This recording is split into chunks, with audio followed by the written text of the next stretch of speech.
Hi guys, James at Rampant Lion Reviews again for you today with another beer review. For this one we are going to head up towards Gothenburg, or Göteborg as you'd say in Swedish, which as I've told you many a time is the beer city when it comes to Sweden. There's some really awesome stuff going on up there. I think that's where the highest concentration of craft breweries in the country is actually. But for this one we're going to revisit a brewery that you've seen me review a number of times before. So we're going to have a taste of another beer from the Bryggeri, and this is another one of their recent small party releases through Systembolaget. This one is called the Crush, and it's a double IPA coming in at 8% ABV. Now this brewery in particular I would say are good when it comes to IPAs. They're also very good at kind of sour beers and sour IPAs too, and it's the coffee stouts that these guys do are amongst some of the best that I've ever tried. So if that sounds like your thing, I recommend that you try some of these Dugges beers, and it's probably fair to say that Dugges are one of the better known Swedish craft breweries internationally. I've seen their beers over in Scotland, and yeah, if you are particularly interested in Swedish craft beer and you like IPAs and stuff like that, you can't really go wrong with these guys. They're always producing some very interesting stuff. But yeah, so as always with my reviews then, I'll tell you a little bit about the brewery. If you want to get straight to the tasting, just fast forward. All the usual links are in the description below. That's the brewery website, the link to my other reviews that I've done from Dugges Bryggeri before. You will no doubt see some more in the future as well. There's all the usual social media. If you want to see more beer reviews, do please consider subscribing to the channel. The whole channel of course has a geography based tagging system, so you can go into the home page and search for beer based on country, city, state, county, prefecture, whatever it is you're interested in. Do check out the playlist of beers from different countries. There's one there for all the Swedish beers that I've reviewed for you. That's been constantly added to, and as always please do get in touch and let me know some of the other beers and breweries that you guys would like to see me review. It's always great to hear from you guys that are watching the videos, and the support that you show the channel is hugely appreciated. So anyway, to tell you a little bit about the Dugges Bryggeri then. So as I mentioned to you before,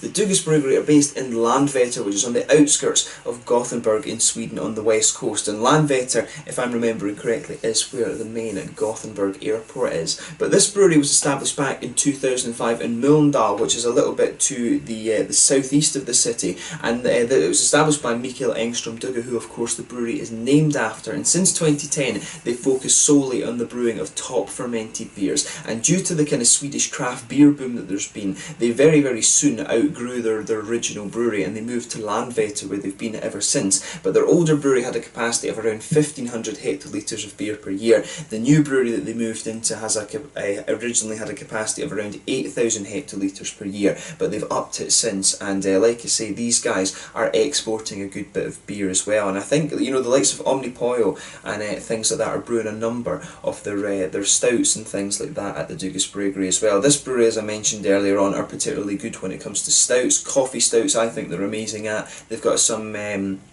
they brew, I think, some of the beers for Electric Nurse as well, which are another one of the kind of local gypsy breweries around Gothenburg. There's a good number of gypsy breweries around Gothenburg, but yeah, a number of breweries use the Dugges Bryggeri to brew their beers, and you know, they do a lot of their own stuff as well. They're one of the more kind of prolific breweries, I guess you could say, in Sweden, but they always are doing some interesting stuff. And like I say, if you're interested in Swedish beer, then you can't really go wrong when it comes to Dugges Bryggeri. So check out some of their stuff if you get the chance. But that's all you really need to know about the brewery just now. If you want to learn a little bit more, check out the brewery website in the description below. You can follow them on Facebook and you can follow them on Instagram as well. So yeah, so without further ado then, let's get on to the actual tasting of this beer itself. I'll just let you have another little look at the artwork of this one before we open it up. One thing I will say about Dugges is I noticed that they have a tendency to name their beers with these triple barrel things. I remember Mango is another one, so I do wonder if the recipe for this particular beer is related to that in some way. Maybe it uses a little bit of the same base, and often, you know, with stouts, imperial stouts and things like that, brewers will find, you know, what they consider the perfect base recipe and just play around with it.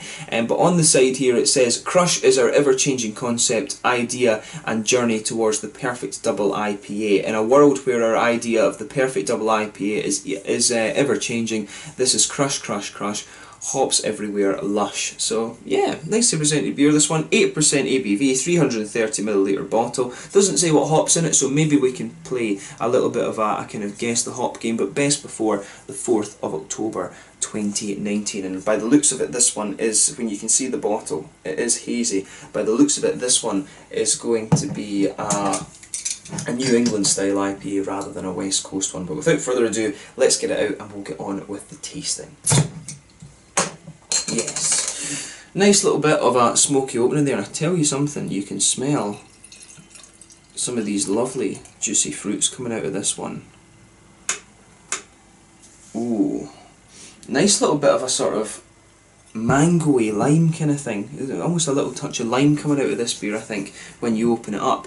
But yeah, we'll look at the aroma a little bit more closely in a minute. But as you can see with this one, it's poured a lovely kind of bright yellow straw colour. It's completely hazy. If I put my fingers behind the glass there, you can see this beer, you know, is typical New England, just completely hazy, almost like pineapple juice or something like that. There's a solid half finger of a frothy white head on this one, one or two big bubbles sticking towards the side of the glass, and a few little ones just heading up towards the bottom of that head there. But you know, overall it does look pretty nice, but not unsurprising in terms of what you might find for a New England IPA. So let's take a closer look at this aroma then and just see how we go with this one. Oh, that's a bit mental actually, that's crazy.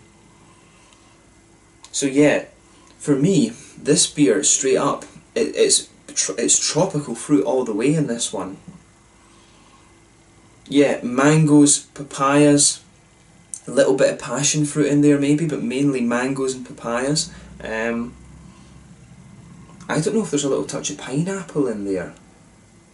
In terms of hops from the aroma,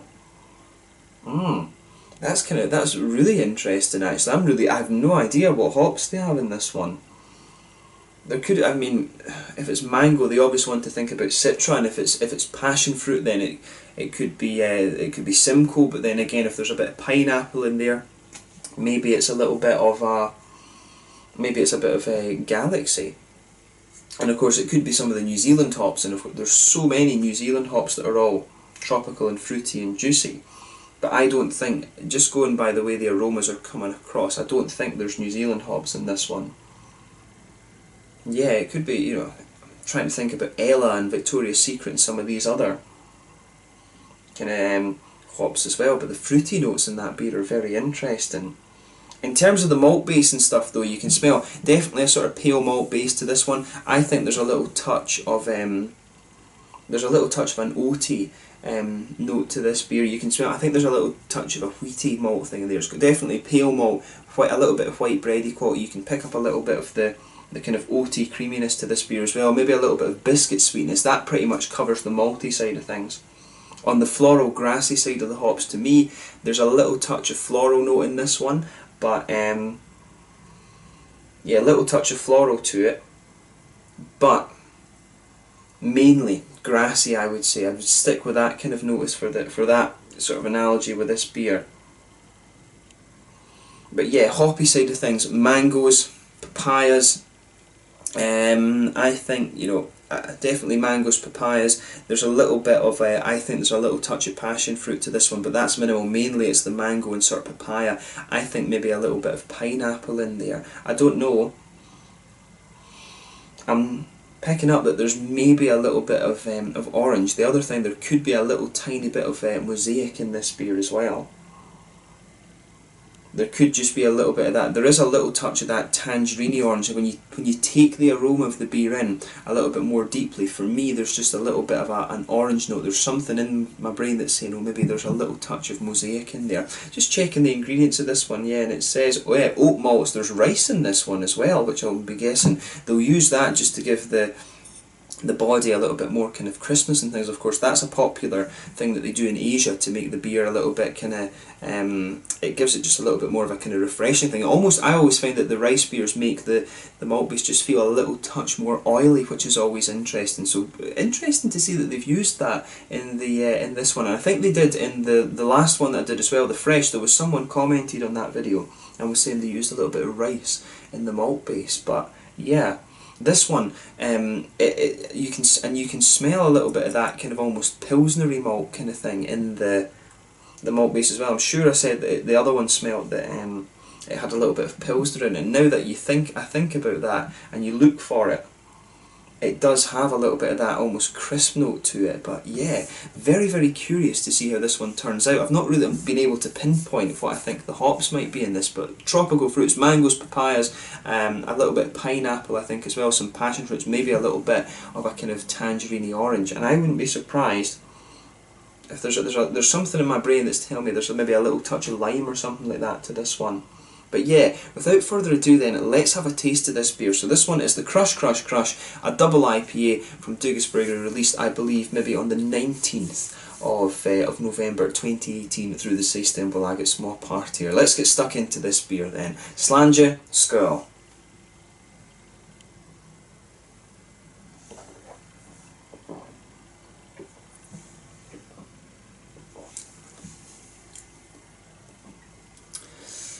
Yeah,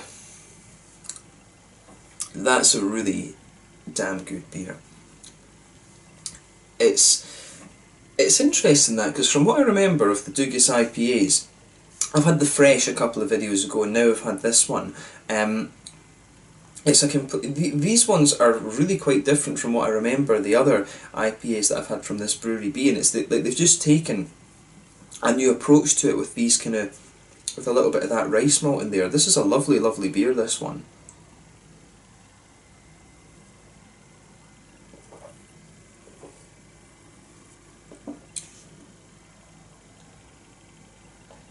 So yeah, I would say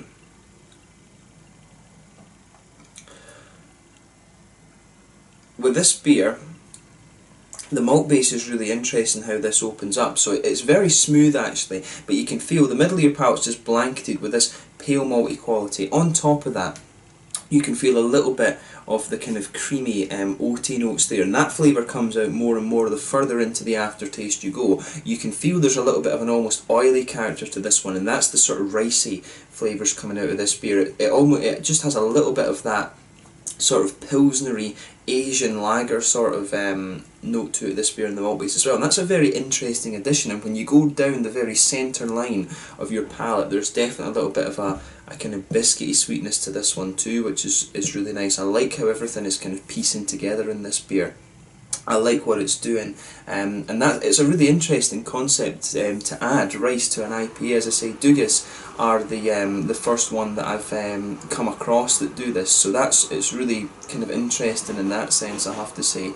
So in terms of the hoppy side of things of this beer, then the malt base I think is kind of pretty much what you would expect based on what's in it. But on the hoppy side of things then, there's a little tiny touch of earthiness there in the back corners of the palate. As you come further forward, that smooths out a little bit. You've got a nice little bit of floral aromaticity there moving towards the front corners of the palate, then round the very front curve of the tongue it's just a little bit lighter and more grassy, and of course the fruity side of this beer comes out in that little oily bubble behind the front kind of curve of your palate there.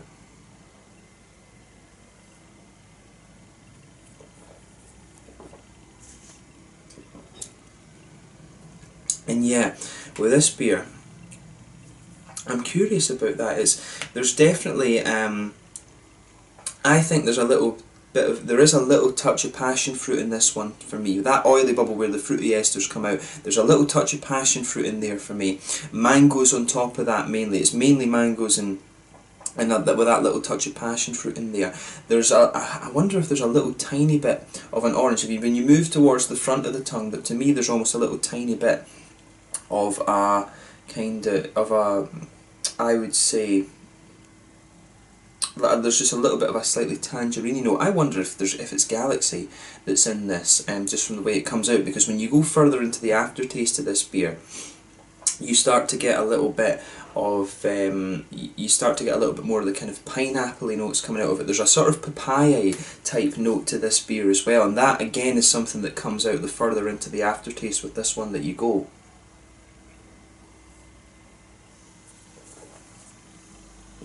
Yeah, I definitely think yeah, a little bit of passion fruit, mangoes, some papaya kind of mixing in with that. There's a little touch of a slightly more tangerine orange towards the front of the tongue there, and on the tip of the palate There is a little bit of an almost kind of blueberry note. I mean, if I was hedging my bets, I would say maybe Galaxy and Mosaic in this one. But there is something else in there. As I say, I always like to play guess the hops with these IPAs and things. It's always a little bit of fun, but I think I've got mainly the kind of fruity qualities of this one right. Whether the hops are right, I'm really not sure. There's some hops that are really easy to pick out, but others are a little bit more kind of difficult. It could be something completely different that I've just never come across before. But yeah, on the front tip of the palate there, there's a, as I say, I want to say there's a little tiny bit of blueberry or something like that. And there's almost a little bit of an almost lychee-ish flavour or something like that. So there could be a little bit of Citra in there as well with this one. For the mangoes, of course, the classic mango hop is Citra, and there's a little bit of these. There's a little bit of that. How do you say? A little bit of the kind of tropical fruit complexities that you would expect from that mango kind of hop as well. It's really interesting, this one. I just like how everything goes together in this beer. This is a really interesting direction for me when it comes to these IPAs, like having this sort of New England creaminess, but also with a little bit of that crispness, that lightness that you get from these Asian lagers is really interesting too. It's almost like they've taken some of the things that the Japanese craft brewers do and brought them back to Europe, because the Japanese craft brewers like to use a bit of rice in their malt base to kind of almost give the beer a little bit more of an oily mouthfeel to it. So that it's a really interesting idea, that. So thumbs up to Dougas Bryggeri for thinking a little bit out of the box, and it also gives the beer that kind of crisp drinkability. But let's talk about the mouthfeel a little bit more now. So I would say this one's a mid-bodied beer. Carbonation's very smooth. The mouthfeel overall is really interesting because it's added that rice to it. It's got a bit of the smoothness you expect from the New England IPA. There's a little bit of an oily quality to it as well. And it has some, you know, it has a nice crispness at the same time. There's really interesting things going on with the mouthfeel of this beer. In terms of IBUs, I would say it's somewhere around the 30-ish mark. It's not going to blow your head off in terms of IBUs. Nice juicy fruity notes to the beer, and the malt base, as I say, is really interesting. It's got smoothness, it's got a little bit of sweetness, and it's also got a little bit of oiliness from the rice as well. So to me, this is just a really interesting beer. And like I said, a big thumbs up to Dougas Bryggeri for this one. I wish I'd tried the Alpha Crush. The Alpha Crush was one that they released about a year ago, and I heard that was really damn good. But it's cool to see that they're playing around with these recipes and just changing it a little bit and seeing what they can do with ingredients at the time. So I think that's a very interesting idea from Dougas too. But yeah, really cool to be able to review this one for you. So I hope you've enjoyed my take on it. We'll leave it at that for this, because to me, that's a really good beer. It's one of my favourite ones, I think, probably so far that I've tried from Dougas Bryggeri. Mango was the one on the lighter side of things that I'd enjoyed so far, but the Fresh 2018 that they've released as well is a very good beer. It's almost just like the baby brother of this in terms of flavour profile. So if you get the chance to try this one or the Fresh, I really recommend that you do. If you like Asian lagers but you like the American style IPAs as well, then this is something that really is like a hybrid of that. It just combines all these things together. Very, very interesting idea from Dougas, and thumbs up for being a little bit creative. So yeah, let's leave it at that for this one. So this one was the Crush, a double IPA, 8% ABV. New England IPA with a little bit of rice added to it from the Dougas Bryggeri in Gothenburg in Landvetter, just outside of Gothenburg. Brain's not working. So yeah, once again, thank you for watching my beer reviews. Until the next time, please like, subscribe, share, all the usual YouTube stuff. Let me know your own thoughts on this one in the comment section below. Let me know what your favourite beers are from Dougas Bryggeri as well. Make sure you check out my social media. Let me know your own thoughts on the hops in this one as well, and let me know your thoughts on this idea of adding some rice to the IPA as well. I think it's a very interesting concept, and it's one of the two beers that I've had from these guys recently are the first I've come across in that light. So do let me know some others that are adding rice to their IPAs as well. I think that's a very interesting thing going forward, so we'll see how that develops. But yeah, once again, thanks for watching my beer reviews, and I will catch you guys very soon. The Crush from the Dougas Bryggeri in Landvetter, just outside of Gothenburg here in Sweden. Until the next time, Slans just now, and I'll catch you guys very soon. Skål.